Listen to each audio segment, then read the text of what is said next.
Hello guys, welcome back. Because there's a lot going on with Molotovs at the moment, because Summit died in a competitive game and actually lost the match because of it. I was thinking, I actually don't know that much about Molotovs, so I did a little bit of research, I combined it all and I show you what I found in this video. So first of all, a Molotov is 400 and an incendiary costs 600, so you all know that. The damage that they do is both the same. They both do 40 damage per second. However, an incendiary does more damage to the armor and in return less damage to the player than a Molotov. So a Molotov ignores the armor more. That means if you want to kill a player, which you want to do, you probably don't want damage going to the armor, so that means a Molotov is a better choice. The damage is stackable, so that means if there's one Molotov on the ground, in the top left you can see my speed. One Molotov on the ground does some damage, 32 is about the minimum, and it goes up till 60 something. As you could also see in the top left, my speed didn't decrease while I was running through it.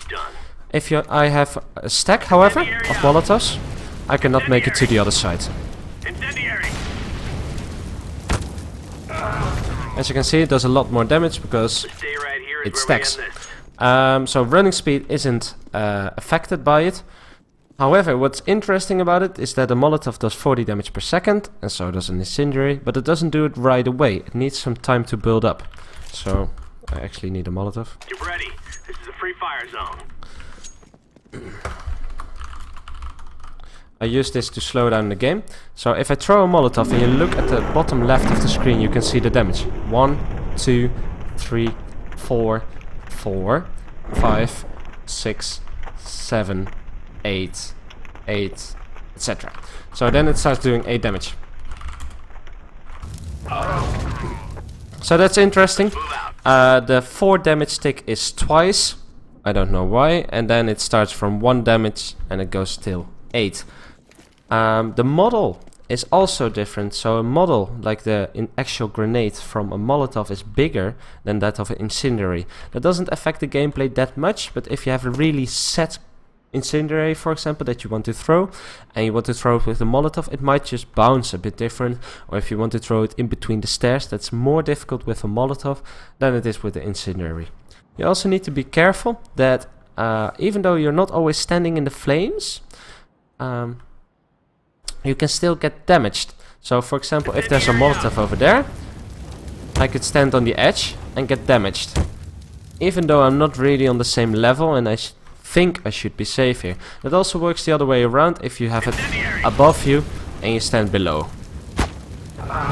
So I was kind of out of... Now the frame spreads to me, but that's also something. The shape of the Molotov is random. So where you would normally get something like 40 damage, I have see that happen the most often. You sometimes get more damage when you run through it because the shape is not a circle but bigger. If you have a Molotov in a confined area, like something like Catwalk, I found that you most often get more damage because it spreads out more over the available area. The last thing I want to show you is what happens with the settings. So and that's actually a really big thing, because I have the settings on low at the moment. Effect, detail and shader detail are both on low.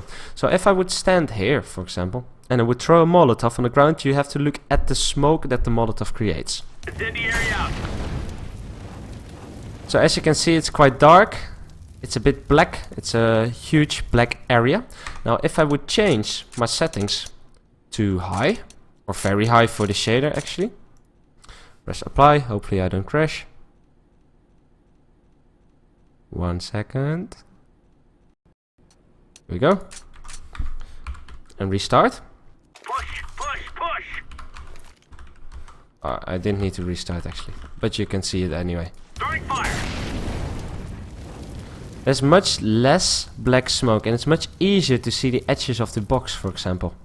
So that's actually a very big thing. So if you really want to have the most advantage during the game, you might want to put your effects and shaders on high. That has all the disadvantages, of course, but for Molotovs, I always found that when I'm playing and there's a Molotov in the way, it's so difficult to see the enemy if they're standing after the Molotov, so I have to look through it. So that you can fix with the settings. Yeah, thank you for watching. Bye.